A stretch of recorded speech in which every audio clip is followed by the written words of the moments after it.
No, I say, no, you could be way more than you are. And they're relieved about that, you see, because if you're in a dark and terrible place and someone says you're okay the way you are, then you don't know what to do about that. It's like, no, I'm not. I'm having a terrible time and I'm hopeless. You're okay the way you are. Well, then what? That's it? That's where I am? And what do you want to tell a young person? You're 17. You're okay the way you are. It's like, no, you're not. You got 60 years to be better. And you could be way better. You could be incomparably better across multiple dimensions. And in pursuing that better, that's where you'll find the meaning in your life. And that will give you the antidote to the suffering. This is the trick, though. You have to pick a path of discipline.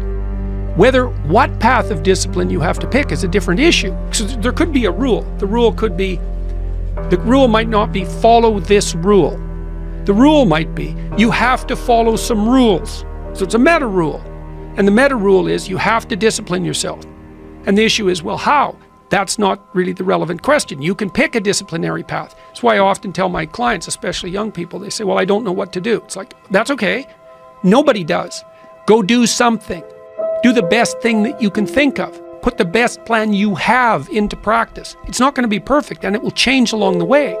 But it will change partly because you become disciplined pursuing the path. And as you become disciplined, you become wiser. And as you become wiser, you become able to formulate better and better plans.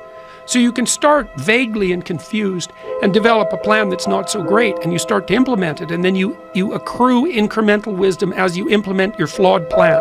And that enables you to fix the plan. And so that's part of that process of incremental self-improvement as well. Imagine you only have $100,000 to go buy a house. And so you go look at this house and it's like, Jesus, this house, man, it's like it needs a lot of work. It's like, well, that's all you've got. Well, are you going to pretend that the house is okay the way it is? Or are you going to look for where it's rotten and where the plumbing doesn't work and where the stove doesn't work? You have to go and look and see where everything needs to be fixed. And that is harsh, man. And then in order to do that properly, someone has to have taught you, look, you aren't your problems. You're most fundamentally that which, if it confronts its problems, can solve them. And that's the hero myth in a nutshell, by the way. The hero is the person who confronts horrible, chaotic potential and tames it and makes something of it, right? That's the fundamental human story. But the problem is that you have to face what you don't want to face in order to fix it. So you look at all the things about yourself that need to be burned off, that need to be dispensed with. And that, man, especially at the beginning, especially if you're screwed up, that may be like 95% of you. It's not pleasant.